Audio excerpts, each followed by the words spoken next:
Hello, I am Umbrenero and welcome back to Umbrenero's Life. Today's video is how I finish a painting.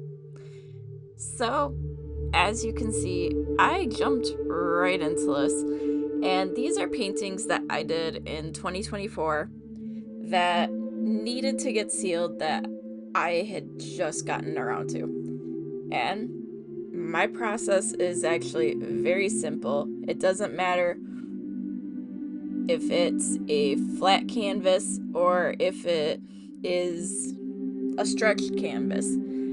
I have the same process. I actually use an acrylic spray to seal in my paintings, and it actually works pretty well. My biggest recommendation is make sure you are doing it outside. You do not want to be doing painting sealing in the middle of winter indoors at 11:30 at night. It does not end well, and it makes you have a very rough night and following next day. But as you can see, I laid out some cardboard to put my canvases on that I needed to seal. And some of them, they look a little bit dull because most of the acrylic paints I use are matte, and the spray just makes it very nice, very glossy, and just brings a whole new bit of life to each individual painting that I put it on. And like I said, it's very straightforward. It doesn't matter the size of the painting. Like, some I will do 2 coats on. Like, I'll let it fully dry, and then I will come back later and do another full coat, especially if it's a gift for someone, because I want it to be in the best possible protected state that it can be. But for all of these paintings that I sealed here, there was, I'm just trying to count in my head how many there were.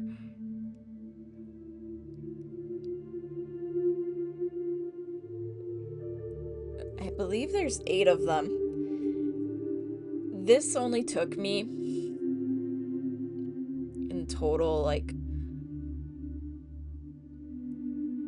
not even 10 minutes to get the sealant on all of them. The only thing that took the longest was getting a spider off of one of my canvases where it decided to hide. And I don't do good with creepy crawlies, bugs, all of that. So that's why this little bit here took a little longer, is because that spider needed to get off of my painting and I got it off. So,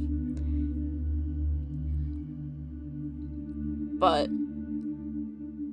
doesn't take long. It's very quick, very easy, and the glossy sealant I use, it brings another life, and I like it.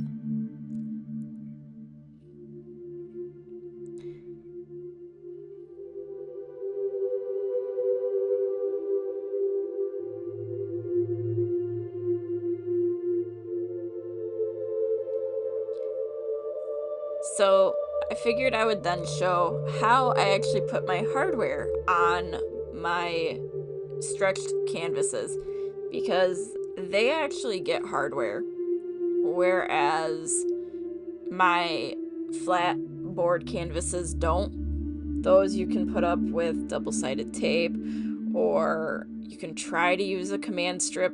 Doesn't always work, but you can try it. But with my canvases, some I like to go with having a wire in the back, and I will actually mark a place using a nail And depending on the day and where the wood is looking, I have to use a hammer to actually make these marks. But on this day, the canvas was actually behaving very well.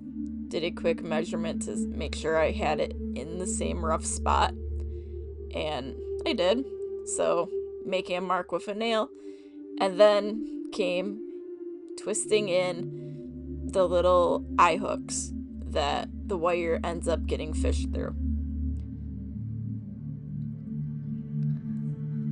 So putting these on does take a little bit of time, but it's worth it to make sure that the painting is fully complete. Like, it's ready to get hung up, and this canvas specifically is ending up in my husband's office, which it's perfectly fine. It has both of our favorite colors, and it's just easier to hang up this way, and he doesn't have to try to balance it on screws like from the backing of the canvas itself.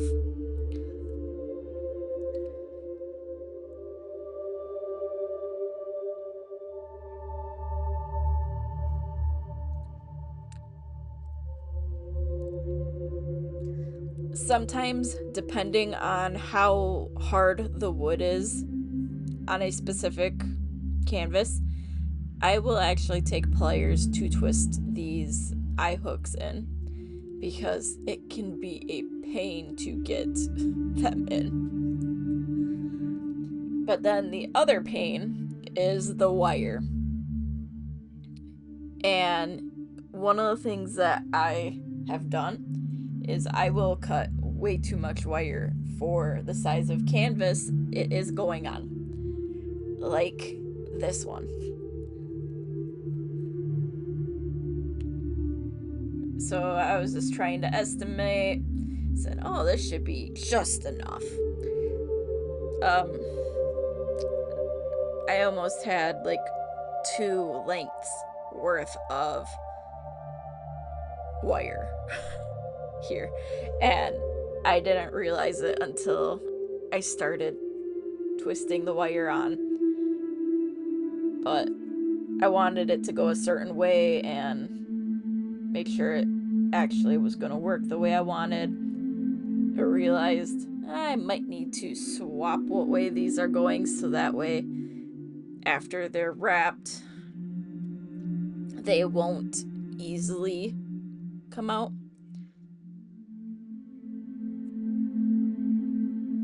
Like, I could have gone through the eye hole 20-30 times just to make it done that way, but I didn't want to.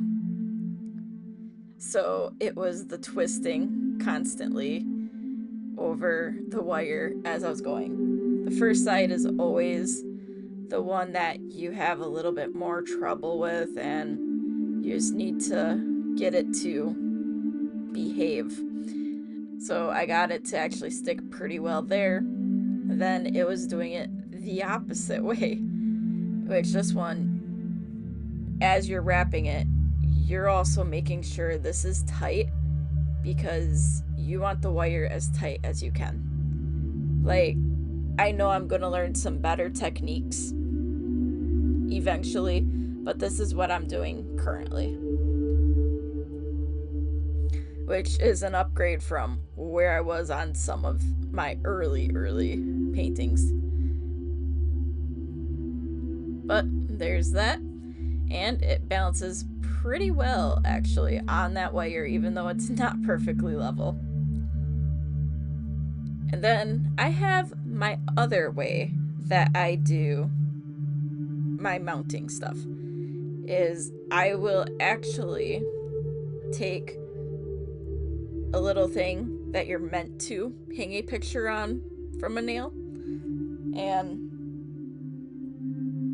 I will actually hammer that into the canvas. as you can see, I actually have a little organizer to keep my hardware all nice and organized. But I wanted to try to make this as centered as I could because I did not want to mess this up. But this one was simple. It was just find the center, hold the bracket in, and hammer in those little nails. And yes, I don't recommend doing this exactly this way, but when you're doing it by yourself, you figure out ways to do this. But I'm pretty handy with tools, so I didn't have any issues. And that's how I simply do the bracketed ones. Thank you for watching, and until next time, I am Umbrenero. Bye!